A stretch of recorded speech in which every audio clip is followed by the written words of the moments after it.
삶을 살다 보면 큰 결단을 해야 될 순간들이 찾아오죠. 여러분이 인생을 살아오면서 하셨던 큰 결단이 있었다면 여러분 그것은 무엇입니까? 아마도 여러 순간 또 여러 때의 결단의 순간들이 있으셨을 거예요. 저 역시 성장을 하고 또 지금까지 살아오면서 많은 결정을 하면서 살아왔습니다. 학교를 결정하고 또 진로도 결정하고 결혼도 결정하고 또 자녀도 양육하면서 크고 작은 결정과 결단들을 수없이 내리면서 살아왔습니다. 아마도 여러분들은 더 많은 그런 결정의 순간들을 겪으셨으리라 생각을 해요. 우리가 인생을 살면서 이렇게 많은 결단과 결정을 하며 살지만 인생의 큰 전환점이라고 할 수 있을 만한 결단과 선택의 순간이 눈앞에 놓이게 되면 우리는 주저하게 될 수밖에 없습니다. 이 결단과 선택이 훗날 내 인생에 어떤 결과를 맺게 될지 알 수 없기 때문이에요. 좋은 결과를 맺게 되면 너무도 좋겠지만 혹시라도 또 나쁜 결과를 맺게 될 수도 있기 때문에 큰 결단 앞에서는 마음의 두려움과 또한 염려가 생기는 것이 어찌 보면 당연한 일인 것 같습니다. 오늘 말씀을 보면 다시 한번 큰 결단에 놓인 한 사람이 등장하는데요. 바로 아브람입니다. 오늘 말씀에서 하나님은 아브람에게 나타나셔서 한 가지 명령을 하시는 것을 볼 수 있습니다. 1절 같이 읽어보겠습니다. 여호와께서 아브람에게 이르시되 너는 너의 고향과 친척과 아버지의 집을 떠나 내가 내게 보여줄 땅으로 가라. 지금 아브라함이 있는 곳이 어디죠? 하란입니다. 하란에 머물러 있어요. 먼저 그가 살았던 고향은 우르였습니다. 우르에서 이 아브라함은 하나님의 소명과 부르심을 받고요, 가나안으로 떠났습니다. 하지만 하란에서 그 여정이 잠시 멈추었고 아버지 데라가 죽을 때까지 10수년을 그곳에서 정착하며 살았어요. 하나님은 그런 아브라함에게 다시 나타나셔서 이전에 주셨던 그 소명과 부르심을 다시 주고 계신 것입니다.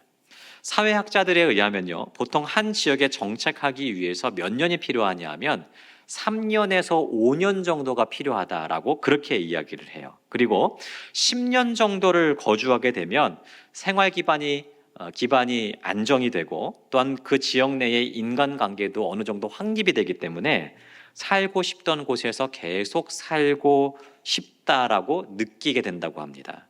그러니까 다시 다르게 말해서요, 제2의 고향처럼 느껴지게 된다는 것이죠.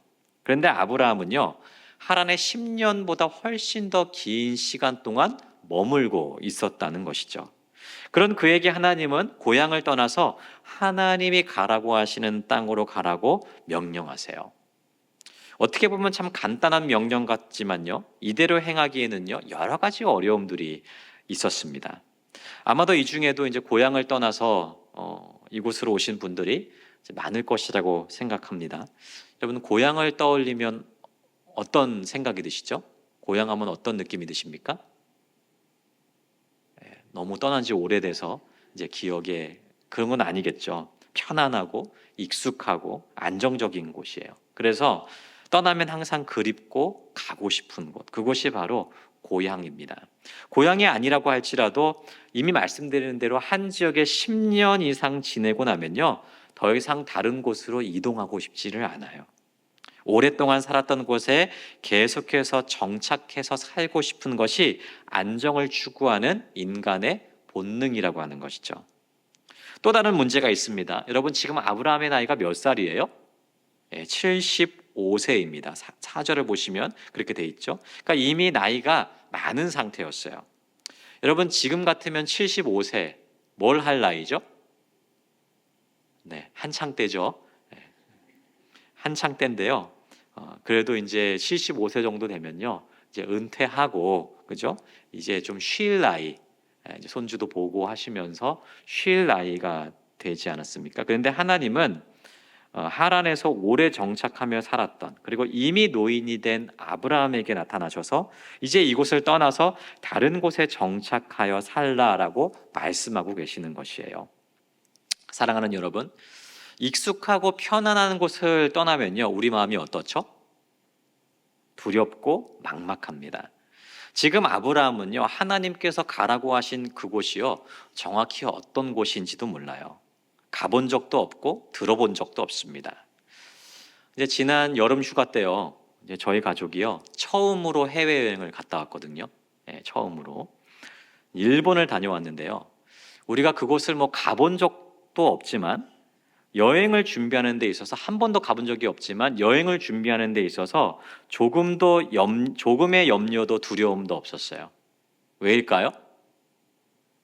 지금은요 인터넷에 정보가 너무 많습니다. 그러니까 한국에서도 마치 일본을 다녀온 것처럼 이 검색도 할 수 있고 또 어떻게 하면 더 잘 다녀올 수 있을까?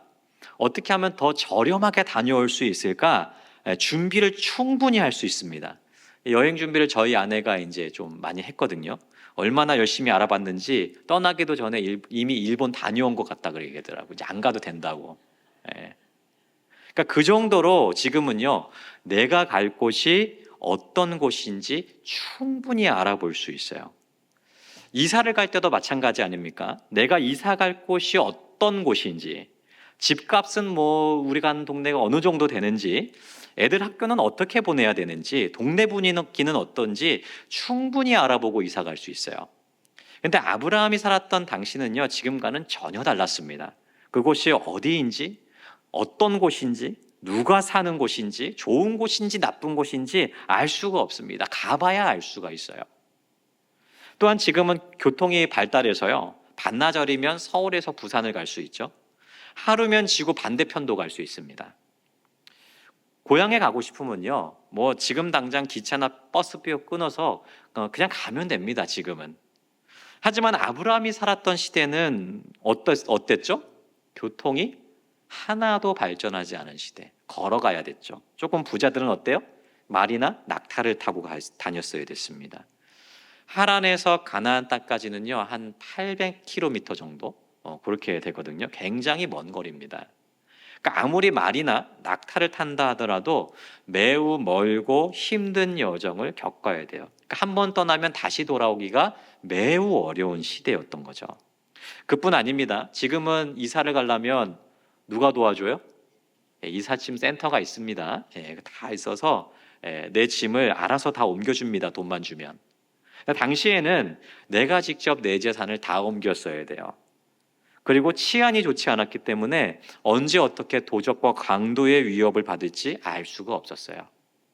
그렇기 때문에 매우 불안하고 또한 두려운 마음을 가지고 여행을 떠날 수밖에 없었던 그런 시대였습니다. 정리하면 아브라함은 노년에 이른 그 시기에 매우 위험하고 힘들고 어렵고 불안할 수밖에 없는 그런 여행을 떠나야만 됐습니다. 하나님께서 그런 명령을 하고 계신 거예요. 그러나 하나님은 내 말에 순종해서 내가 가라라고 하는 그곳으로 가라라고 명령하세요. 내 말대로 내가 가라고 하는 곳에 네가 가기만 한다면 내가 너를 복되게 하겠다라고 하는 그런 약속을 주고 계시는 거죠. 여러분 어떻습니까? 여러분은 이 약속 하나 믿고 한 번도 가지 못한 그러한 미지의 세계에 가실 수 있으시겠어요? 중국에 가라 하면 가실 수 있겠습니까? 갑자기 하나님이. 네. 근데 아브라함은 어떻게 했습니까? 4절입니다. 같이 읽어보겠습니다. 이에 아브라함이 여호와의 말씀을 따라갔고 롯도 그와 함께 갔으며 아브라함이 하란을 떠날 때에 75세였더라. 하나님의 말씀을 따라서 가라고 하신 그 땅을 향해서 가기 시작한 것이에요. 우리가 이미 알고 있듯이 아브라함은 이미 한번 가나안을 향해 떠났다가 포기한 경험이 있었습니다. 가나안으로 가다가 하란에 정착해 살고 있었던 아브라함이, 그런데 이제 하나님께서 그에게 나타나셔서 사명을 주셨을 때 아브라함이 어떻게 했어요? 순종하더라는 것입니다. 여러분, 아브라함이 이렇게 할 수 있었던 이유가 뭘까요? 이미 한번 포기했었는데 그에게 큰 변화가 찾아왔기 때문이에요. 무슨 변화입니까? 인생의 주인이 바뀌었던 거예요. 아브라함에게 있어서 이제 주인은 자기 자신이 아니었습니다. 하나님께서 자기 인생의 주인이셨어요. 그래서 하나님은 인생의 주인이신 하나님께서 주신 말씀대로 순종하고 가라고 하는 곳으로 가는 하나님의 주권을 인정하는 사람, 하나님께 자신의 삶을 온전히 의탁하고 맡기는 삶으로 변화되게 된 것이에요. 하나님은 우리에게도 동일한 변화를 명령하고 계세요.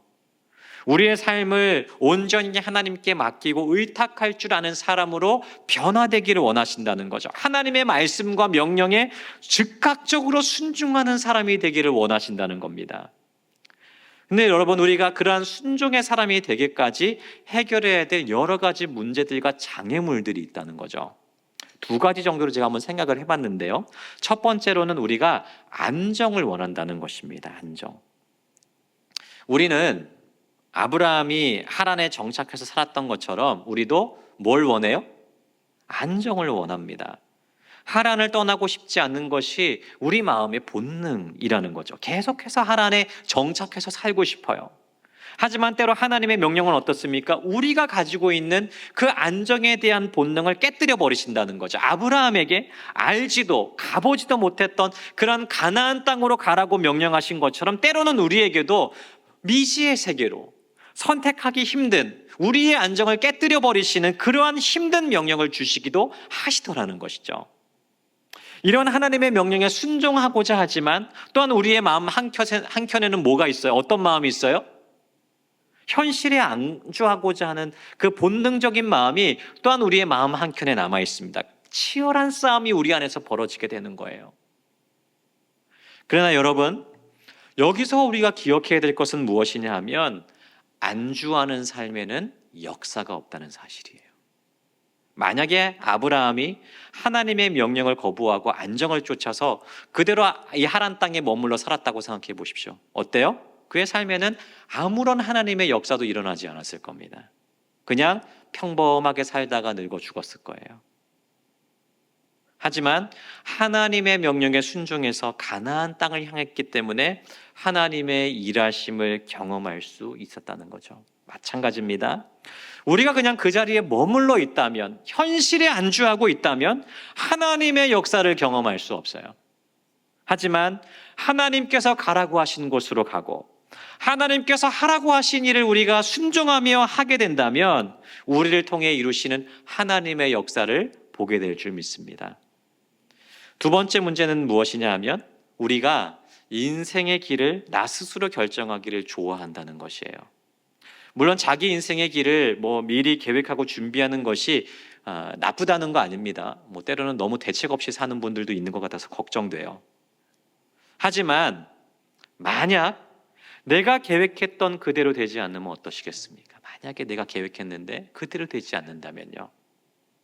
내가 원하는 대로 인생의 방향에 가지 않으면 어떠시겠어요? 그때도 지금 이 자리가 하나님께서 인도하신 길이라고 확신하면서 받아들이실 수 있으시겠어요?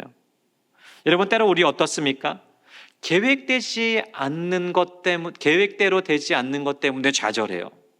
내가 원하는 대로 되지 않기 때문에 불평합니다. 하나님을 원망해요. 과연 여러분, 그것이 하나님을 만난 사람, 하나님을 주인 삼은 사람의 삶의 모습일까? 한번 생각해 봤으면 좋겠어요. 하지만 아브라함처럼 내 삶의 길을 주님께 맡기고 주님의 뜻대로 하나님께서 이끄시는 대로 내가 살아가겠다라고 결단하고 다짐하고 기도함으로 삶의 길을 결정한다면, 혹 계획한 대로 되지 않고 원하는 대로 되지 않고 더 좋아 보이고 안락해 보이고 더 높아 보이는 길이 아니라 할지라도 만족하고 기뻐할 수 있는, 자족할 수 있는 삶을 살아갈 수 있게 되지 않을까요? 그러므로 우리에게 어떤 자세가 필요하냐면요, 하나님 앞에 내 삶의 길을 묻고 구할 수 있는 그러한 자세가, 태도가 우리 가운데 있어야 된다는 거죠. 그랬을 때 하나님께서 우리에게 이끄시는 대로 우리의 삶을 의탁할 수 있게 되고, 또한 어떤 결과를 우리가 맺게 된다 할지라도 하나님 앞에 수긍할 수 있고 하나님 앞에 이 하나님의 역사였다라고 고백할 수 있는 그러한 은혜가 우리의 삶 가운데 있게 될 줄 믿습니다. 내 인생의 주인 되신 하나님께 내 삶의 길을 맡기는 은혜의 삶을 다 살게 되시기를 주님의 이름으로 축복합니다. 이렇게 인생의 주인이 바뀌고 하나님께 나의 삶을 의탁하며 순종하는 사람들에게 하나님께서 주시는 축복이 있습니다. 두 가지 정도로는 말씀을 통해 살펴보기를 원하는데요. 첫째로는 살아갈 목적이 회복되게 된다는 거예요. 2절, 3절을 보시면 하나님께서 아브라함에게 주시는 이 축복의 메시지들이 이제 기록되어 있거든요. 자, 한번 볼까요? 자, 먼저 그가 뭘 이루게 된대요? 큰 민족을 이루게 된다 이렇게 돼 있죠. 지금은 이제 전 세계적으로 어떤 시대예요? 저출산이죠. 둘만 낳아도 이제 다둥이래요. 저도 이제 둘 낳아서 다둥이 혜택을 받고 있는데요. 그러니까 저출산의 위기인데 고대 시대는 지금과는 분위기가 달랐어요. 많이 날수록 어때요? 복받은 사람, 축복받은 사람, 그 다산이고 축복이었습니다. 게다가 지금 아브라함이 처해 있었던 상황이 어때요? 어떤 상황이죠? 애가 있어요, 없어요? 없습니다. 75세가 되기까지 아직 자녀가 없어요. 이제 그에게서 이제 대가 끊겨지게 될, 부자면 뭐합니까? 이거 물려줄 사람도 없어요. 대가 끊겨지게 될 그런 위험에 처해 있는 거예요. 그런데 하나님께서 그가 큰 민족을 이루게 될 것이라고 약속하고 계신다는 거죠. 이 약속을요, 우리가 표면적으로 보면요, 자녀를 뭐 낳게 될 거다, 뭐 그 후손들이 뭐 큰 나라를 이루게 될 거다, 이런 약속처럼 보이지만요, 그렇게 표면적인 의미만 담고 있는 것은 아니에요. 이것은요, 하나님 나라에 대한 약속이에요. 너를 통해서, 너의 후손을 통해서 하나님의 나라가 이루어지게 될 거야. 그리고 확장된다는 건 뭡니까? 큰 민족을 이룬다는 것은 하나님의 나라가 그냥 이렇게 고여 있는 것이 아니라 확장되게 될 거야 라고 하는 그러한 약속을 주고 계시는 거예요. 그런데 또한 하나님은 아브라함의 이름을 어떻게 하시겠대요? 창대하게 하시겠다라고 약속하죠. 여러분, 이름이 창대하게 된다는 게 무슨 뜻이에요? 유명해진다는 거죠. 내 이름이 많은 사람들에게 알려지고 유명해진다는 겁니다. 근데 성경에서의 이름이 창대하게 된다는 것은 이걸 넘어서는 거예요. 그 자신이 명예롭게 되고 영광스럽게 된다는 것을 의미해요. 여러분, 실제로 아브라함이 어떻게 됐어요? 우리가 아브라함을 보통 뭐라고 부르죠? 믿음의 조상 이렇게 부르잖아요. 그러니까 어떻습니까? 이루어진 거죠. 하나님은 자신을 주인으로 모시고 따르는 자에게, 순종하는 자에게 이러한 영광스러운 신분을 주시겠다라고 약속하고 계시는 거죠. 이어서 하나님은 아브라함을 축복하는 자에게 복을 내리고 저주하는 자에게 저주를 내리겠다라고 약속하시면서 그를 보호해 주시겠다라고 약속해 주고 계세요. 마지막으로 3절에서는 아브라함을 통해 땅의 모든 족속이 뭘 받는다? 복을 받는다라고 약속하시죠. 사랑하는 여러분, 하나님께서 아브라함에게 주신 이 약속들은요, 아브라함에게 성취되었을 뿐만 아니라 또한 누구에게도 성취되었어요? 우리에게도 약속됐을 뿐만 아니라 성취되었어요. 우리는 하나님께서 아브라함을 통해 이루시겠다라고 하는 그 하나님의 나라 안에서 지금 어때요? 살고 있죠. 그뿐만 아니라 우리를 통해서 하나님께서 그 하나님의 나라를 어떻게 하십니까? 확장시켜 가시죠. 그러니까 우리에게도 동일한 약속을 주셨을 뿐만 아니라 우리 안에서 성취해 가고 계신다는 거예요. 또한 하나님은 우리에게 영광스러운 이름을 주셨어요. 영예로운 신분을 주셨다는 거죠. 어떤 신분을 주셨어요? 하나님의 백성, 주님의 자녀라고 하는 아주 영광스러운 이름, 영광스러운 신분을 우리 가운데 허락해 주셨다는 거죠. 또한 하나님은 우리를 선대하는 자를 축복해 주시고 우리를 저주하는 자들에게 심판하시면서 우리를 보호해 주시겠다라고 약속하고 계세요. 이것이 우리가 하나님으로부터 받은 놀라운 축복이라고 한다는 거죠. 근데 여러분, 여기서 우리가 한 가지 간과하지 말아야 될 것이 있어요. 우리가 하나님으로부터 이렇게 놀라운 축복을 받은 이유와 목적이에요. 여러분, 하나님께서 아브라함에게 복을 약속하셨잖아요. 근데 복을 약속하신 이유와 목적이 따로 있어요. 그 이유가 뭐죠? 자, 2절 다시 보시면 아브라함에게 큰 민족을 이루고 그 이름을 창대하려고 하는 목적이 뭐예요? 뭐가 되게 하기 위해서? 네가 복이 되게 하기 위해서. 그러니까 다르게 말하면 복의 근원이 되게 하시기 위함이라는 거죠. 3절을 보시면, 자, 하나님께서 아브라함에게 복을 주시는 이유는 단순히 아브라함 한 사람을 위한 것이 아니었음이 나타나죠. 여기서, 자, 아브라함 혼자서 그냥 잘 먹고 잘 살고 누리는 삶을 살기 위해서 이러한 축복을 주신 것이 아니라, 자, 무엇을 위해서 주셨다는 거예요? 세상 모든 민족이 아브라함을 통해서 복을 받는 것, 그것이 하나님께서 아브라함에게 축복하여 주신 본질적인 이유와 목적이었어요. 마찬가지라는 거죠. 여러분, 하나님께서 우리를 축복하시는 이유가 뭐예요? 우리 잘 먹고 잘 살라고? 물론 이제 그런 이유도 있죠. 하지만 그것이 본질적인 이유가 아니라는 거예요. 나 한 사람 구원받고 하나님 나라 백성 된 것에 대해서 만족하고 기뻐하는 삶을 넘어서서 이제는 내가 무엇이 되어야 된다고요? 축복의 통로가 되어야 된다는 겁니다.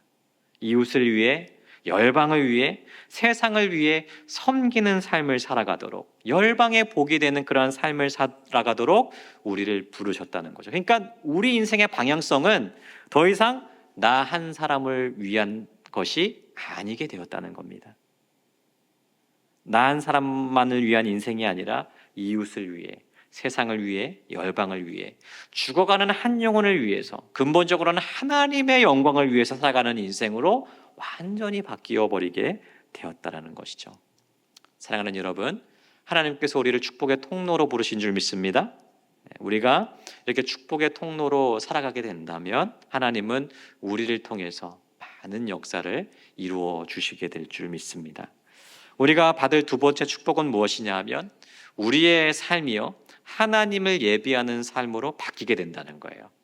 자, 아브라함은 하나님의 명령을 따라서 아내 사레와 조카 롯과 하란에서 얻은 모든 소유와 종을 이끌고 가나안 땅으로 들어가요. 그리고는 세겜 땅 모래 상수리 나무에 이르게 되는데 그 땅에는 이미 가나안 사람들이 살고 있었어요. 자, 우리가 이 말씀을 그냥 뭐 좀 너무 쉽게 그냥 아무 생각 안 하고 넘어갈 수 있는데요. 여러분, 가나안 땅에 이미 사람이 살고 있었다.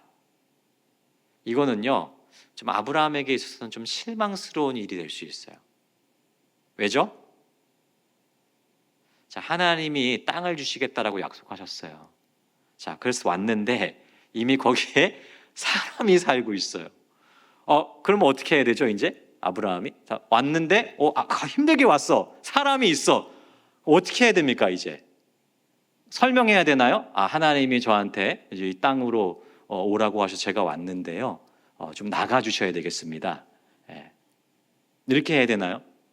아니면 뭐 이 약속 붙들고 왔으면 플랜카드 들고요, 가나안 사람들이 가나안 입성 해가지고 환영 뭐 이렇게라도 해야 되지. 저희 오셨으니까 저희 방 빼겠습니다. 이게 아니란 말이죠. 지금 하나님이요, 요한아 너 이제 집 줄 테니까 저기 어디 가서 살아.